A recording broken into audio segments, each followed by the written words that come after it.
Welcome everybody. I'm Melissa Lord. I'm a member of the Manchester IOP branch and I work with the Ogden Trust as a regional rep as well, all promoting physics. I'm absolutely delighted to introduce Mark Wrigley to everybody, or maybe I should say to welcome Mark back, since he gave a talk to Manchester Institute of Physics branch recently about the Apollo mission. Now, Mark's really active in the IOP, both nationally and in the Yorkshire branch, where he leads outreach, one of his passions, engaging others with the importance of physics and how it can transform lives as well. Mark's from Yorkshire, born in Sheffield, and he studied physics at both Leeds and Sheffield universities, though he did brave Leicester for some later studies. His life has taken him to live in really diverse places though, and his work has covered so many applications of physics that it's really hard to go through them all. But it does include lighting technology, infrared pyrometers, mobile phone tech, all sorts. He's even been a physicist in residence at an arts centre, which is a real swapping of the type of roles I've heard, where you have an artist in a science centre. And I think that role's just brilliant. His interest in astronomy and technology have led him to combine the two in a PiKon telescope. I might not be saying that right, Mark can correct it. And that's the world's first 3D printed telescope. And that's going to be the focus of his talk this evening. So I'll hand over to Mark.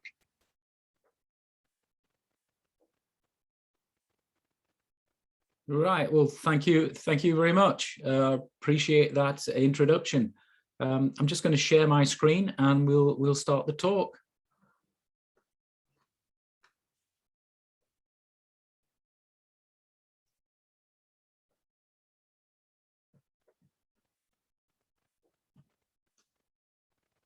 Right, we should have the screen first slide up. So thank you. Yeah, I'm Mark Wrigley. I'm a fellow of the Institute of Physics. I did realize the other day that in fact it was 50 years ago this October that I was a fresher at Leeds University studying physics. I'm now retired. I have what's called a side hustle, which is all about promoting physics through making things. So before I start, I'm just going to explain what it is I'm talking about. This is the PiKon telescope. What is it? It is a telescope made out of 3D printed parts, and it uses a Raspberry Pi camera instead of an eyepiece. There are a few non-3D printed parts. So there's bits here like a focusing rack that needs a cog. The tube itself is actually a the tube itself is actually a ventilation shaft from an extractor system. So it's a 5mm diameter tube. How does it work?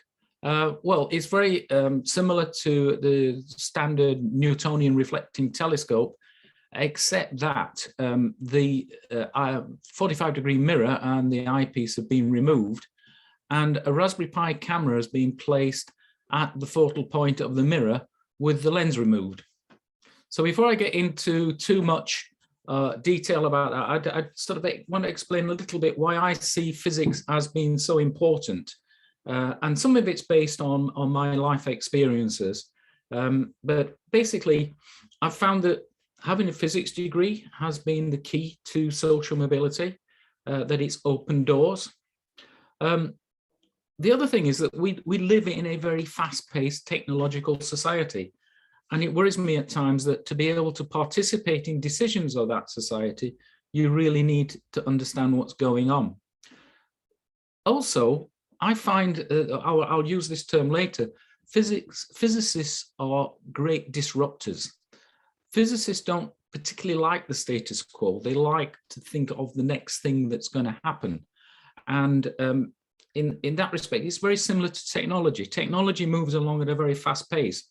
And everybody's concerned about what is the next thing that's going to happen. And then finally, I'd say physicists are great innovators. And this is because they have a view over many different subjects. And I've found in my experience that the best way to innovate is to bring people together from different disciplines. And usually innovation happens. So physicists are in a good position to create that environment. So as an example of fast moving technology, on the right-hand side of this picture, there's a mobile phone, which was the very first digital mobile phone in Europe to be type approved. And I was part of the company who delivered that. And this was around about 1992. So we're now at 5G, this is a 2G phone. But the disruption was that this was digital and not analog. And I think the thing I have to reflect on is that this is only 15 years after I graduated, but in fact, many of the things in there never existed when I was doing my degree. So how did I become a physicist? It was not through a love of complicated mathematics. It was actually through making stuff. And I can show you a few examples of the sort of things I was into. I've already told you about reel-to-reel tape recordings of the Apollo missions, but I was into things like airfix kits, amateur radio. I was a teenager at the time that there were a lot of televisions being replaced, so I used to tinker with televisions. I'm sure that anybody of my age on this call can remember the Sinclair mini radio, which had 3 transistors and we all made. And ironically, I used to get into a lot of trouble at the time at school because I wasn't focusing on my studies. I was dissipating my energies in this way. A lot of the stuff I learned from doing it came in very handy later in my career. So I spend a lot of time. Sorry.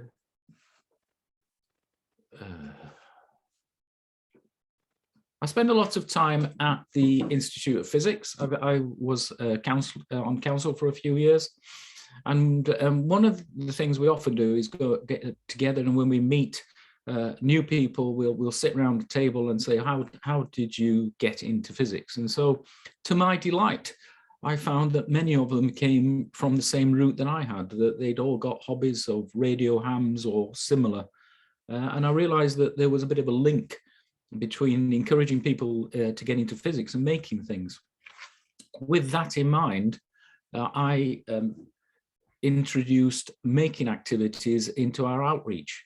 And the idea here was that instead of, what often happens at science fairs when we do things that make the public go, wow, they'll stay for 5 minutes and clear off and forget about us. So the idea here was to engage people, sit them down for 20 minutes, let them make something and actually take it home.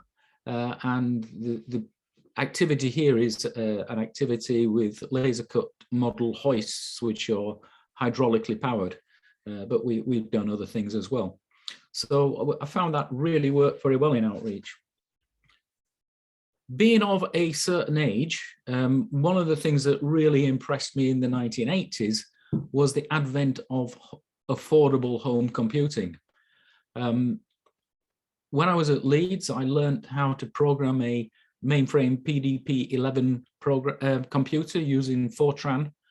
Didn't quite use punch cards, but this was a massive thing on the top floor of the physics block.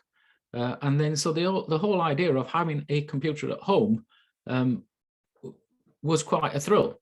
And actually both of my sons got into computing this way and went on to be physicists. So I'm not sure if there's a link there.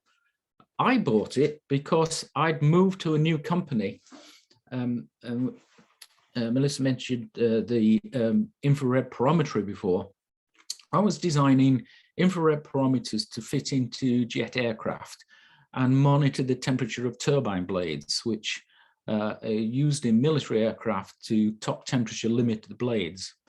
And the company that I'd gone to work for had not got a mainframe computer, but at the time PCs were coming in. So they set up, being an old-fashioned aviation company, they set up a committee, and the committee examined what was on the market.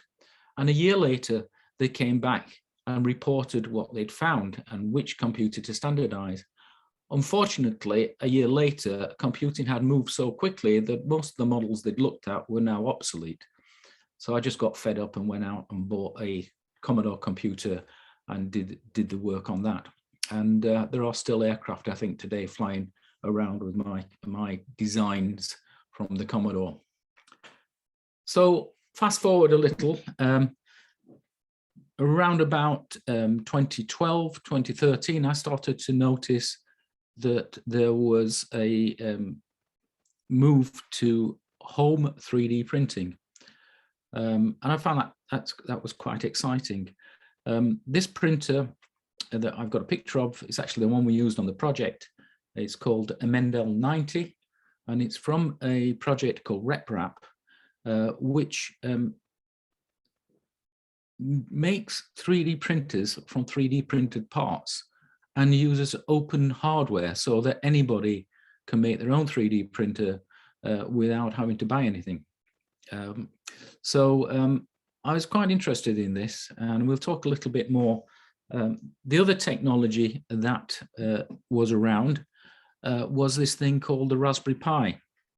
And so I had sort of flashbacks of my experiences with the Commodore 64, but at a much higher level. So the Raspberry Pi, it was very similar to the sort of computers you used to buy in the early 80s. It didn't have a monitor, you used your television screen. There's a couple of sockets here, USBs, where you can plug in a keyboard and mouse, and you can do some fairly sophisticated computing. And they're saying £16 here, but at the time, I think a decent one cost around about £20. So that was quite an exciting prospect. The other thing is, being a bit of a photography buff, this thing came with a camera. And the first camera was a 5 megapixel camera, which looked quite interesting. So I wanted to do something that put these two things together. And encourage people who will call themselves makers or citizen scientists to do more stuff and do things with 3D printing. And being a Yorkshireman, I thought it would be rather good if I could get somebody else to buy a 3D printer for me to play with. So I applied to Sheffield University, who have a thing called Festival of the Mind. And Festival of the Mind is run every 2 years. Apart from lots of other events, they have what they call a Spiegel tent, which is like a big top, which is put outside John Lewis in Sheffield, where people do talks. And it's very often poetry or dance or music. And I wanted to get some science in there. So I applied to do this thing, which was the PiKon. And simply because there were two technologies, I sort of thought, well, how could we combine these in something interesting? And came up with this thing, which originally was called a Disruptive Technology Telescope. And the aim, although we didn't quite make it, was to make a telescope for less than £100.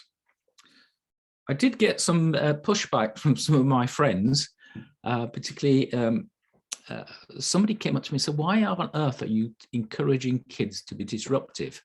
We've got enough problems in the classroom as it is without that. And so I had to sort of explain what's meant by disruptive technology. So the best example I can give is perhaps the valve and the transistor. Disruptive technology is when a technology comes along and completely displaces an existing market.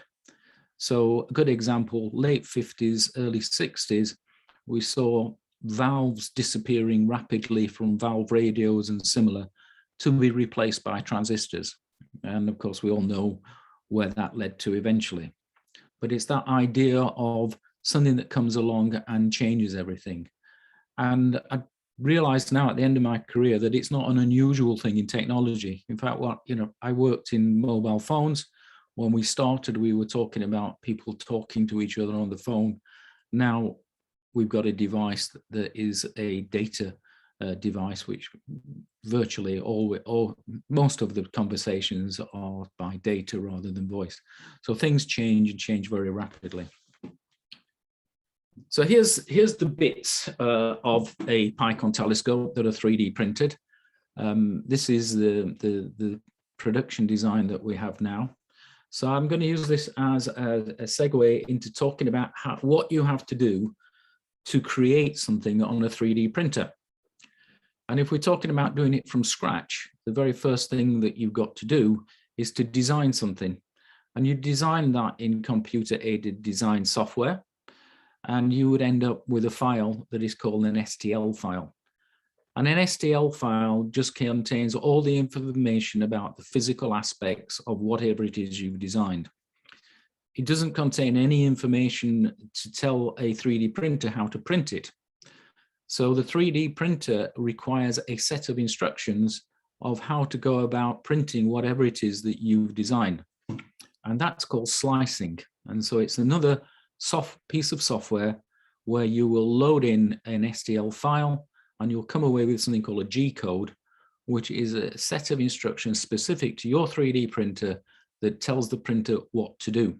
And then of course you print it, and at the end of the process you end up with a physical object. So to start that, we go down this route of designing something. And back 7 years ago when we started this project, the obvious thing to use was something called Freecad. And computer-aided design packages can actually be quite expensive now, very expensive licenses. But Freecad is something that is free to download from the internet and is maintained by enthusiasts who keep adding to it. Quite frankly, I found it quite intimidating to start with. There's a lot to it, and particularly because people do keep adding stuff to it, it was quite difficult. The way that I found to do it was to get online and go and look at some YouTube videos.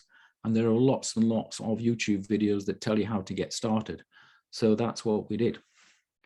So more recently, there's another free computer-aided design package, and it's called Tinkercad. This is slightly different from Freecad in that you don't download the software. You go to a website and you manipulate things on the website, and you have an account there. And it basically works in a very simple way in that you've got a variety of shapes, which are down the right-hand side of the picture, and you can add them together. You can change their dimensions. You can also subtract them. So for example, if you want to put a hole in something, you would take a cylinder and subtract it from whatever it is you're working on. It has its limitations, but for a beginner, it's a really good, intuitive piece of software and fairly easy to use. So let's get on to how does the 3D printer work? Well, we can thank our old friend René Descartes for his Cartesian coordinates. Most 3D printers have a nozzle which pumps out melted plastic and moves it in an X, Y, and Z direction. So my analogy for how this works, I often talk about icing a cake. If you want to create a cube in icing, the best way to do it would be to ice a square and then ice another square on top of it and another until you get a cube. And that's exactly what happens on a 3D printer. So what we have here is a nozzle which heats plastic.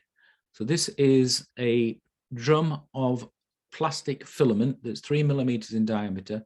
It's with a stepper motor, it's forced through a nozzle and out of the end of your icing bag, basically.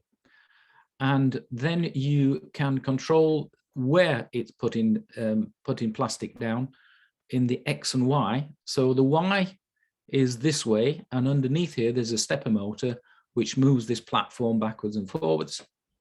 Above on this gantry, there's a stepper motor on the side, which moves the nozzle to the left and right.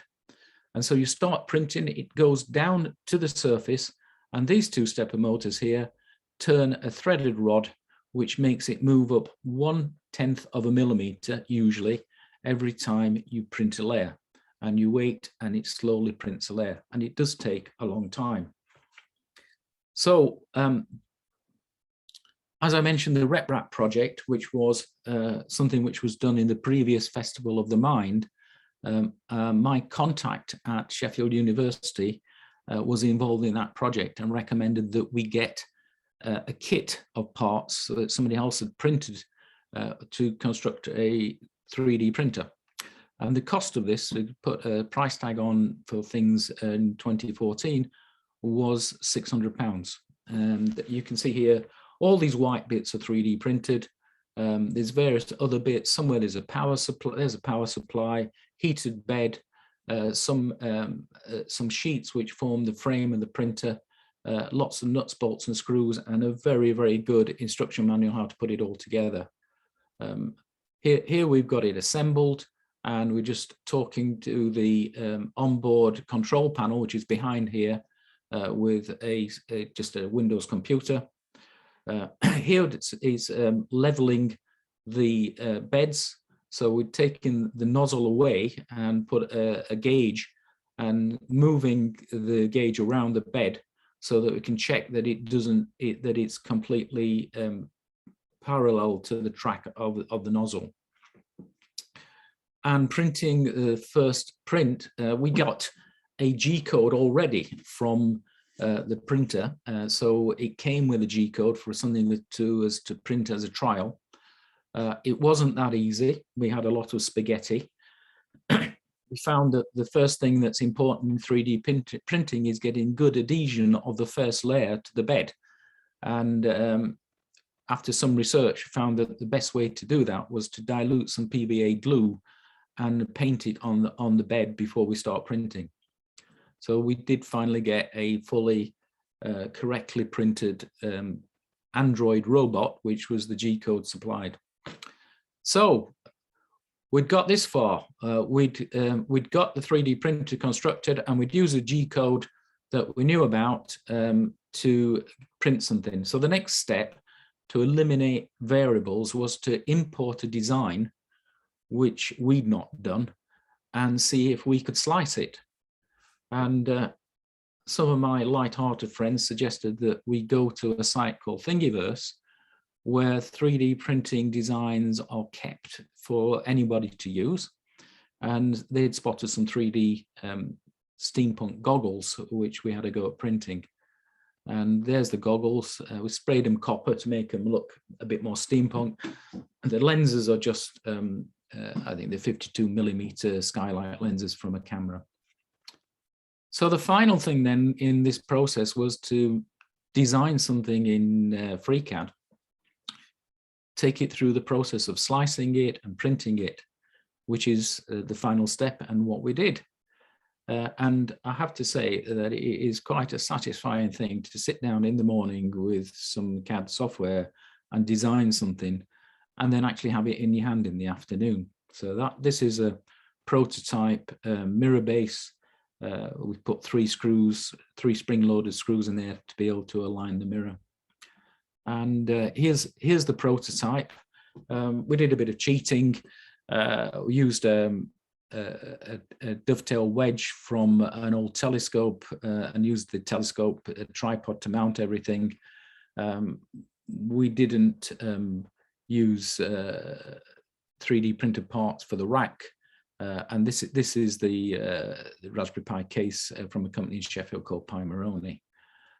Used Meccano here and there.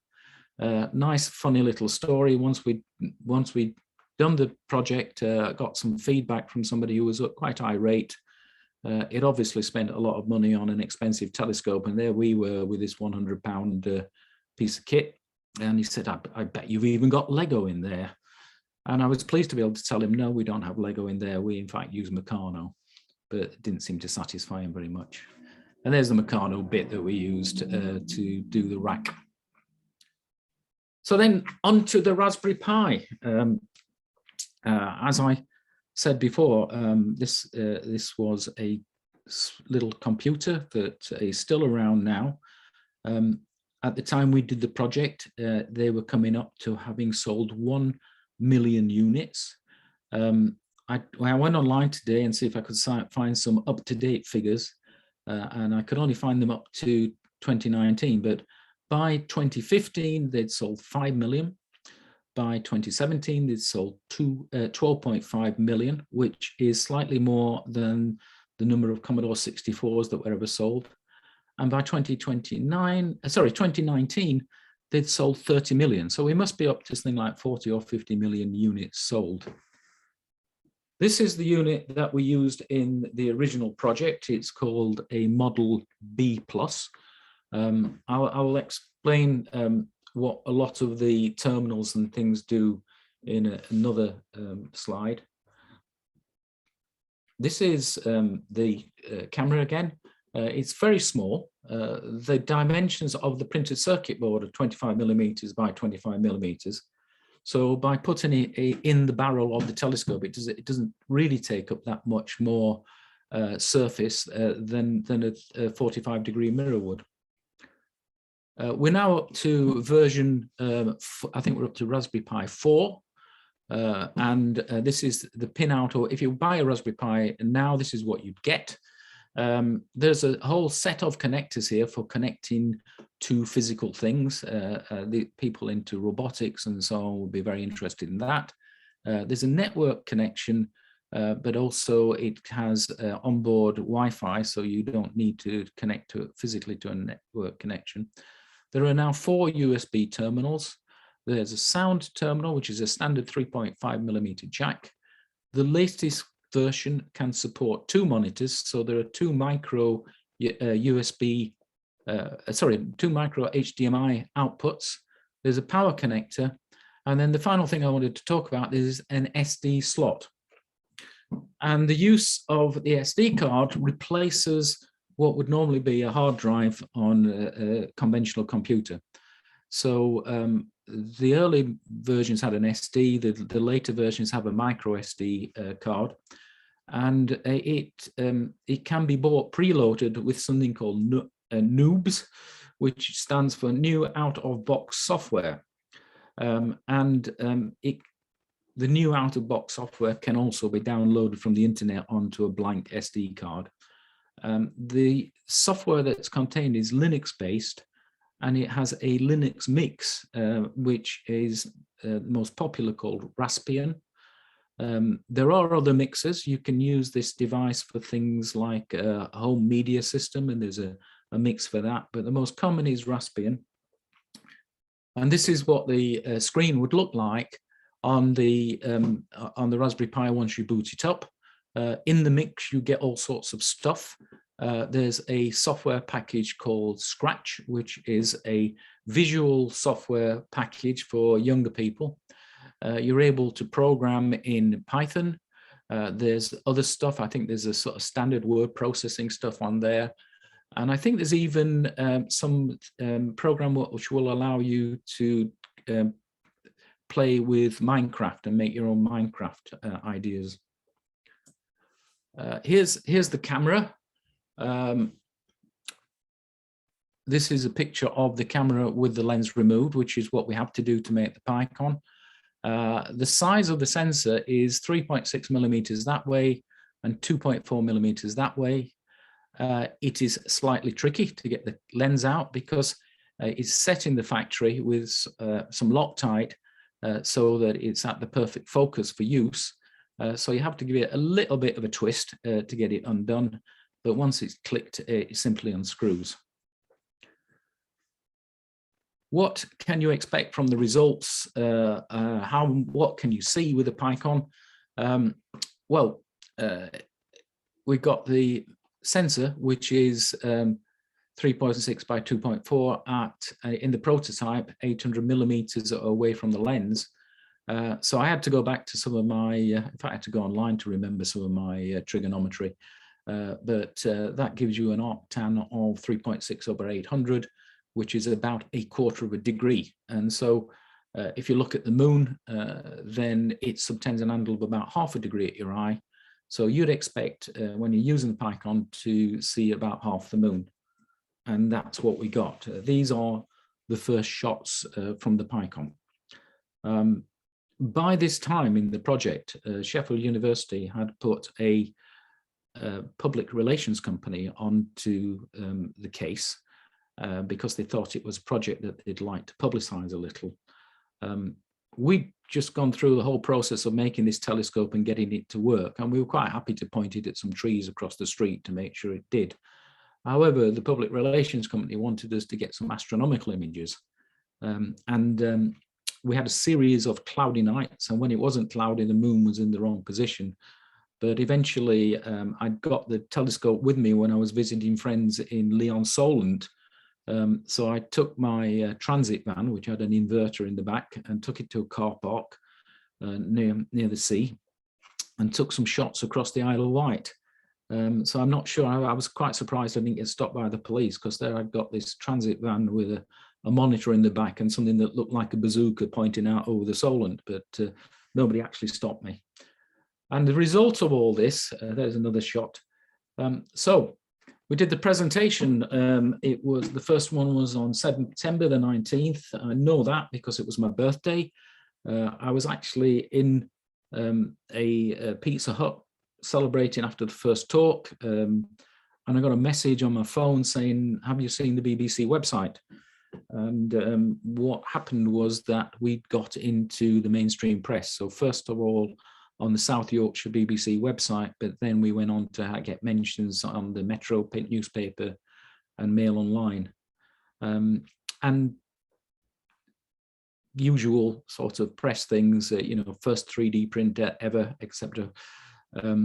But we'd set up a little website on WordPress to tell people what we were doing, and that website went ballistic. We'd been getting something like 6 hits a week, and suddenly we were getting thousands of hits. And some of my friends said, you know, you should crowdfund this. It would be a good way of getting it into the hands of more people. And so that's what we did. We worked with a company called Indiegogo. Now, the trick about crowdfunding is you don't just go and put your stuff on a crowdfunding website and hope. It took a year to build up a following before we launched as a crowdfund. We built up an email list of about 600 people, constantly doing shows, going to maker fairs, getting it known, and basically building up a latent demand. And the reason you do that is that if you don't, when people go to crowdfunding websites, they like to see what other people have done. So if you've not done that, and when they go to your website, there's £20 there, and one of them's from your mum, they don't really get excited about it. But if they see something that's rapidly increasing and taking off, then people will invest in your project. And so we did that. We got slightly more than we'd asked for in terms of the crowdfunding, and we were able to ship about 200 of these devices to people all over the world. And from there, we went on to put we updated the website with all the instructions how to build one. And we put a Shopify shop together after the crowdfunding is finished. So now you can go to the Shopify shop and you can buy bits. You can just buy the mirror if you want it. You can buy the kit of parts, not including 3D printed bits, or you can buy the kit with the 3D printed bits. And the point of all this is that we want to keep this open source. So we don't want necessarily to sort of capture a market and say you must come to us for the bits. So anybody can do this, and they can download all the files either from the PiKon website or some of these other sites. I already mentioned Thingiverse. So on Thingiverse, you can find the PiKon with all the instructions, how to build it, and all the files that you need to 3D print. There's another site that people will probably know called Instructables, which is not solely down to 3D printing. We got some fantastic support from the Make community. This is an two-page spread that we got in Makezine, which is an American maker magazine. And they even went on to make a 30-minute video showing how to put the PiKon together and how to build it, with some very useful ideas as well. 2 years ago, I'd actually had the PiKon at the National Science and Media Museum in Bradford, and they asked if I would build one for them and do a time lapse. So this is the 1 minute PiKon. And I'll talk a few things through. What we got here, these are all the nuts and bolts and springs that go into making an adjustable mirror mount. There's a Raspberry Pi case, which we get from Pi Moroni, but it fits onto this mount. Various nuts, bolts and screws. There are bits here for making the rack. wherever possible, if we're going to use bits that are a bit unusual, we'll use 3D printer bits because they're readily available. So the cog is now no longer Meccano, it's a 3D printer cog, and the rack actually has a bit of 3D printer belt glued to it to make the teeth. So I'll set it going if I can. First of all, we stick the mirror to the mirror mount and just trim it, but this is just double-sided tape, and then adjust it with 3 screws. Moving faster than I can talk, putting the rack together, now putting the spider together with the cog that drives the rack, and then threading that through, and there we go. And then we just drill a hole to secure the Raspberry Pi to the side of the spider.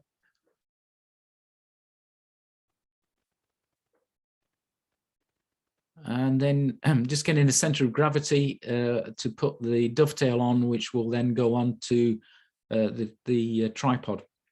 And that's it. The inside of the tube is best painted matte black. That's the 1 minute PiKon. So I just have a sort of look back now. We're on the towards the end of this presentation, but some of the objectives of what we wanted to do. First of all, we wanted to let people access physics through making. So to date, we think there are about 500 PiKons worldwide, somewhere between 450 and 550. That's based on the number of mirrors that we've sold. But people can buy their own mirrors, and it's open source, so that there may be more. This is an old shop when we've sold about 100 and odd, to sort of show where they're distributed. Mainly to the USA now, probably 50% to the USA, about 25% to Europe, 20% to the UK, and the odd 5% to other places. One of the things we wanted people to do was to share their experiences and share their builds. So we've encouraged people to send us pictures of either of what they built or the results that they've got. So here's from a guy in Derby, Chris, who built his PiKon. Met Chris at the Maker Faire in Derby a few years ago. That's pictures of his build.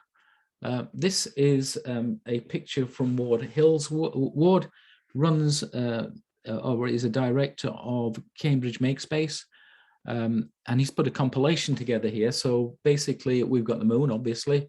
This is Jupiter and 4 moons. I think this is Mars, and a very faint Saturn there, but a better shot of it here. And we've got feedback from schools or other organizations. So this is a school in the United States who bought 2 as a project for the class.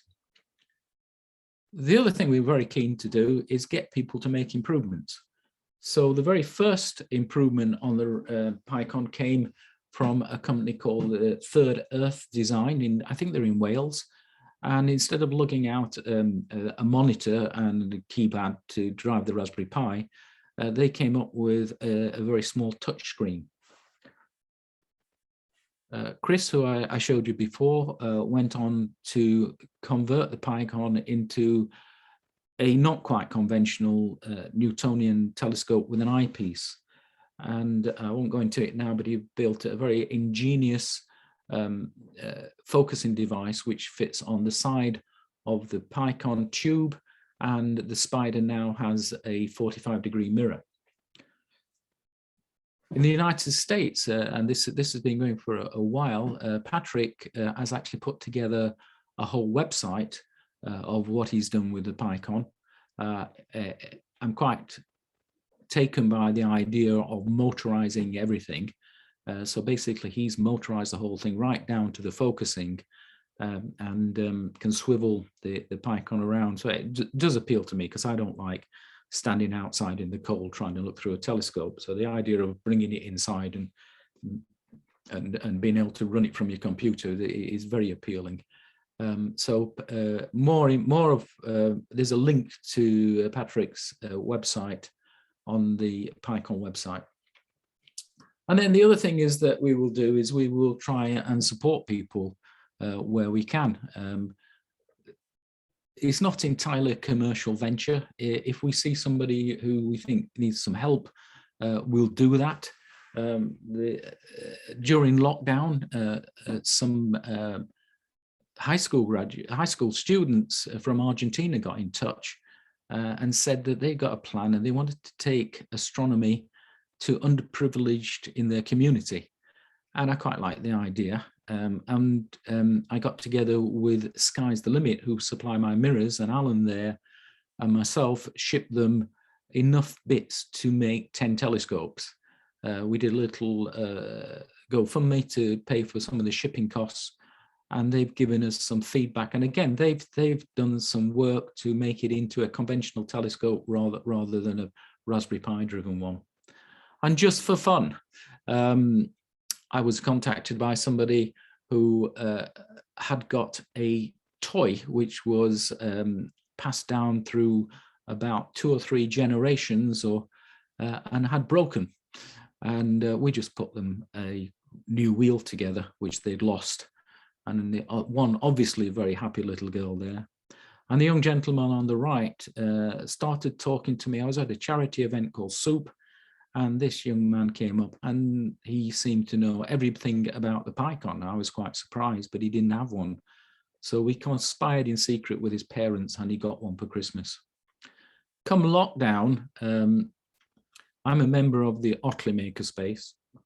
So PiKon 3D printers were moved over to printing 3D visors, the 3D printed visors for PPE.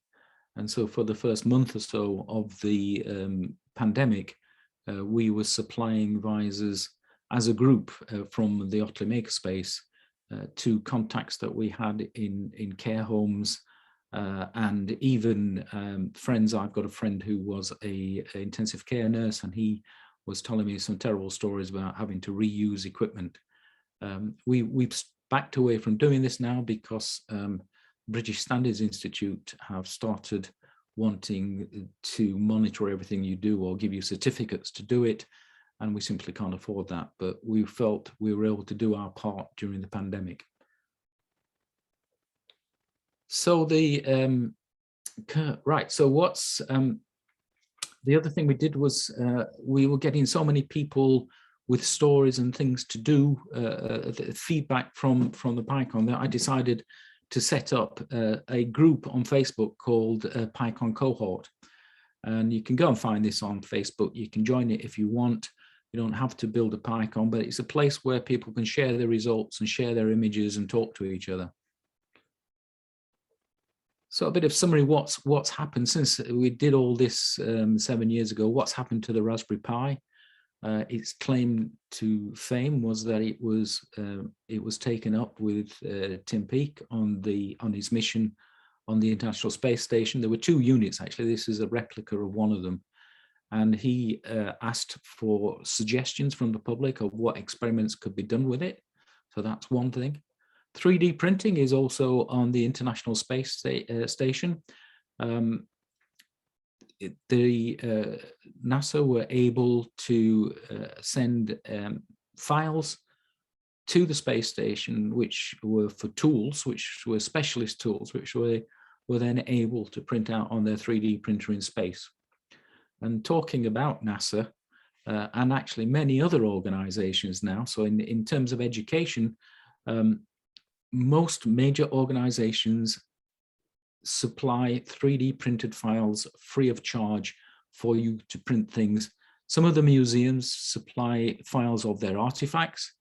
Both NASA and ESA provide files of things as diverse as spacecraft to models of craters. I've got a 3D model of the Gale crater, which is exaggerated by a factor 10 in the Z direction.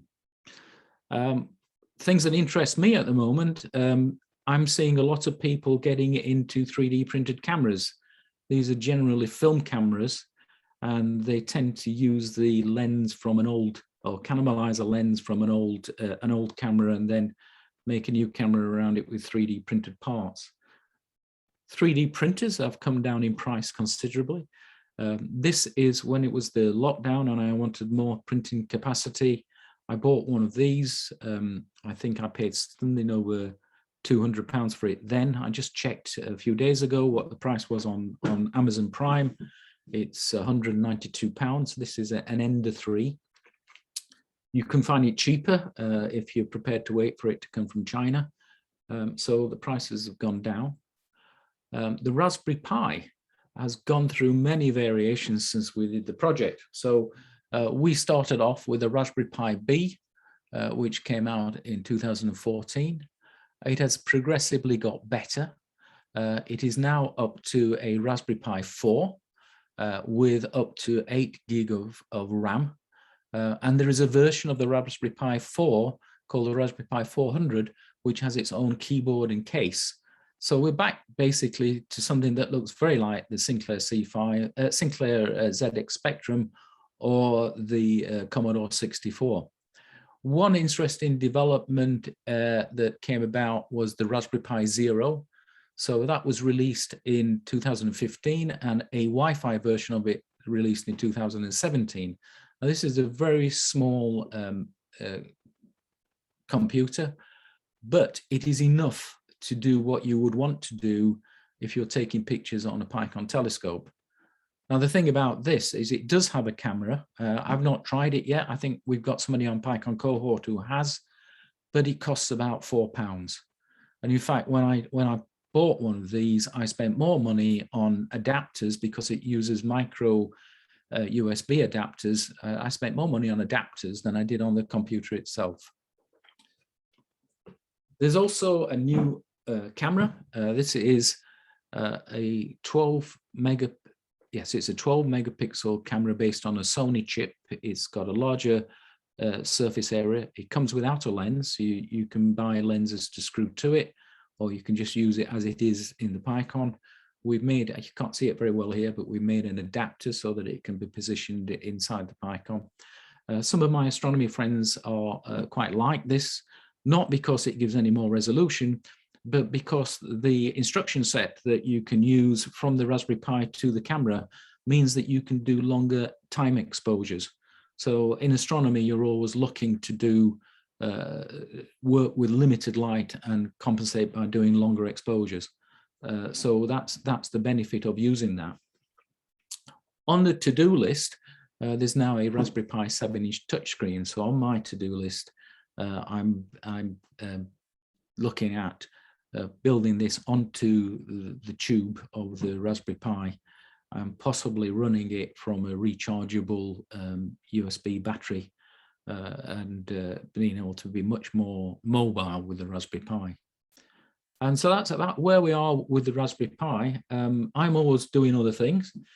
So one of the things on my to-do list, I'm very much into photography. So I'm looking at how to copy negatives using cameras now. This one is a 24 megapixel camera. And there's a move generally for people to photograph negatives rather than put them through scanners. And there's a lot of software around to convert the negatives into images. So I'm looking at making a 3D printed light box and 3D printed negative holders for that. Something that inspired me a few years ago was this lady called Vera Luter, who does pinhole photography. And this is an image of the radio telescope at the Max Planck Institute, which she took with a pinhole camera made out of a shipping container. Now, I don't quite want to go that big, but I'm looking at doing a project where we can do a 3D printed pinhole camera, which is the maximum size that we can get on the printer bed, which would be around about 7 inches in old money. And there's an astronomical link to this in that some people use these sort of cameras to do these sort of pinhole exposures. This is the tracks of the sun, and it's done with a pinhole camera that's just left somewhere for a year. And then, in fact, the latent image is so strong that you can see it without developing it. But it will be a nice thing to think about for astronomy, because a 3D printed camera is very low cost and it doesn't really matter. You could leave it anywhere. So finally, I'd like to finish up really with one of the things which came out of this whole project, which fascinated me, And my roles in my career have been very much commercial, about marketing and project management. And so what came across in this whole thing was the support that you can get from platforms if you do want to have a side hustle or a small business. That's been a very interesting journey. So thank you very much. I'm going to leave you here. If you want to find out more, there's my email address. There's a PiKon website called Pyconic. Everything that I do is on the Electric Works website. And finally, if you want to follow my day-to-day activities as a retired physicist, with diverse things as much as volunteering for the National Trust to converting camper vans, my Instagram is called Replacement Hipster. Thank you very much. Is it time for a few questions, Mark? Yes, indeed. I'm just trying to get rid of stop sharing. There we go. It should have stopped by now. That was excellent. So fascinating. I've got a few questions. Just looking at one from Alex Collins. He says the hardest part is finding a suitable tripod, and he can't find any 3D printable ones. Would you consider a tripod mount for the PiKon as a project? Yeah, there's lots of things to do. One of the things I've looked at is making a Dobson mount for the PiKon. And doing it using basically plywood and a few 3D printed parts. So a Dobson really is a bit like a telescope on a lazy Susan that spins round and then tilts up and down.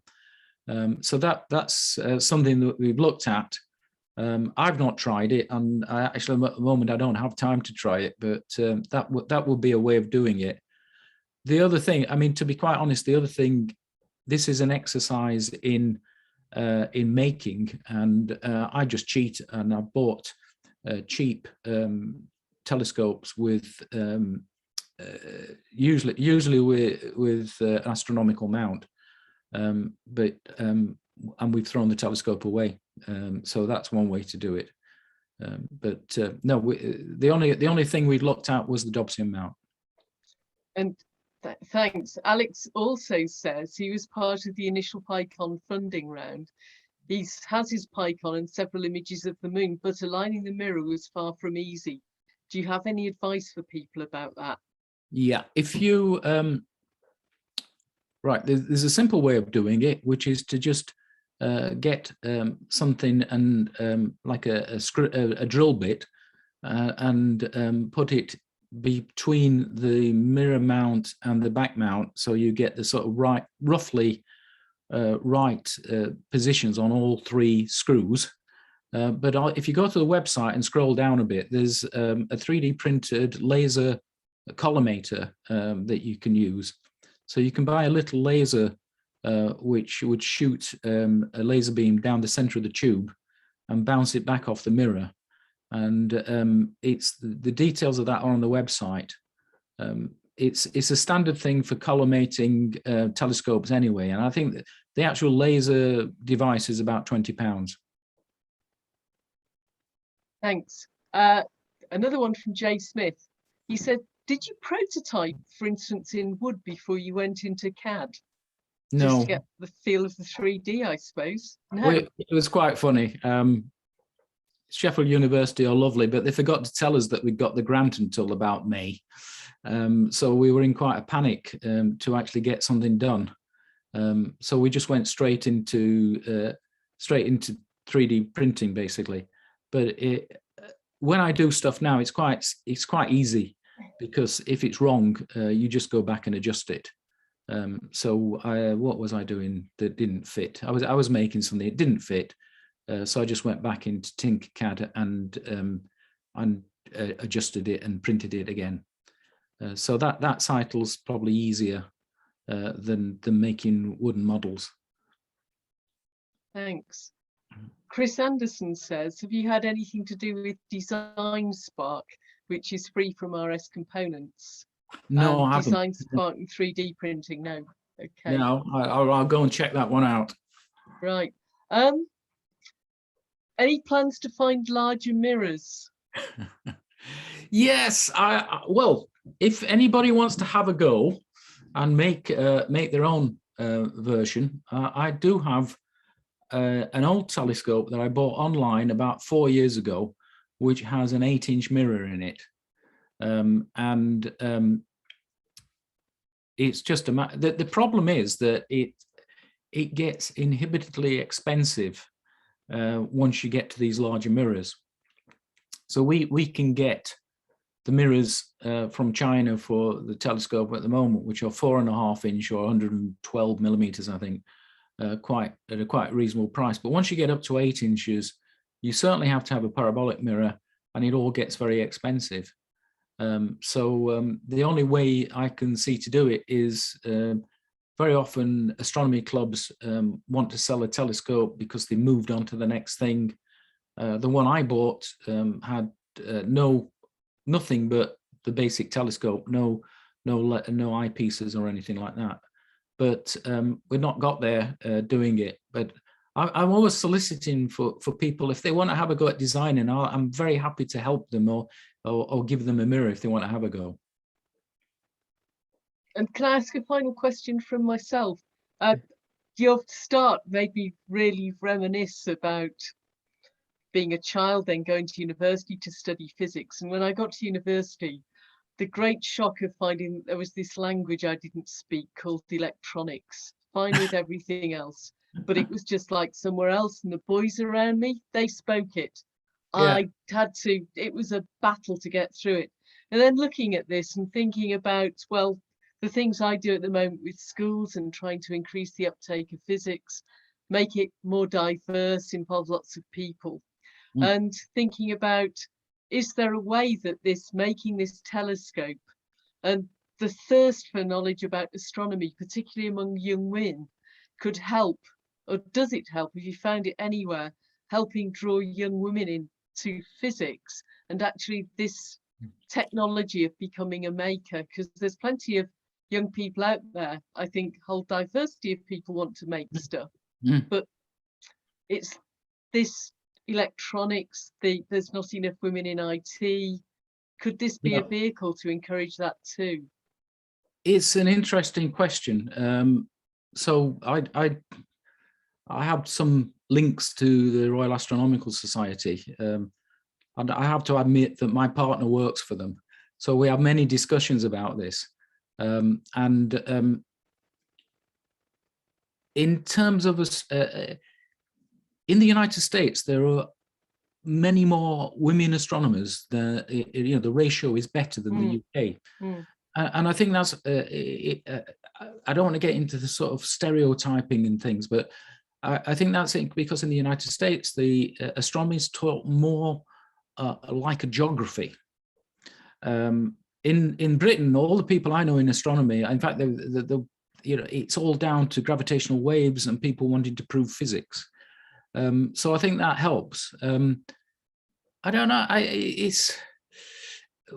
Oh gosh, a deep question, because you break all the time. You're breaking down these stereotypes that people are expected to behave as. And I'm of a generation where the girls did domestic science and the boys did woodwork. It's breaking. It takes a long time to break that down. Yeah. I just wonder if this could be a vehicle to help. Yeah, I think making does. One of the nice outcomes, I showed a picture of the hoists, and I was invited to a Methodist church to do something with their sort of scout group, which were all ages and all sexes, and we did the hoist thing, and I got a letter back from a mother saying how proud her daughter was of what she'd made, and it was on the mantelpiece at home with pride of place. And so the way that I sort of go for it is I try and ignore these stereotypes and target, if I can target girls and get them involved. Because it's a very long discussion, but half the problem is that there's a perception, all this you know, the girls should be interested in lipstick and boys should be rough and ready and build things. We're smashing that with the Ogden Trust. Yeah. Yeah. So, well, I would love to talk to you more about it. Starting with early years. Yeah. Working with families. I just think there's so much potential in this. That's been a fantastic talk. I can see some thanks in the chat coming in too. Really interesting, fascinating story of how you got there, and the end product that is so inspiring, and to see it in the news like that as well. Yeah. And that people can make this at home. So opening up and maybe smashing lots of barriers in that way. And if it can roll out a bit further and get young people involved, maybe there's lots more to go. So that's brilliant. Thank you so much. Yeah. My pleasure. And if I can break down the barriers, and the early days, I do remember I was probably dyslexic, although I was never tested. But I always remember, you know, being told off for being lazy and doing these things. And the irony is that all that stuff, like you were saying about the electronics, it put me in good stead when I got into industry.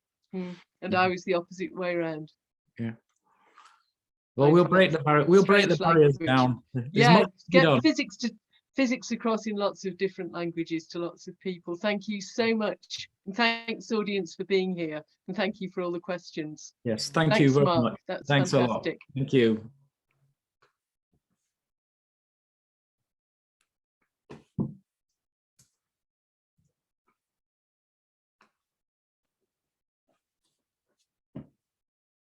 Thanks, Mark. Right, are we down? Yeah, we can close it now. That was great. Close it down now then. Yeah. Okay. Okay, bye then. Thanks. Bye.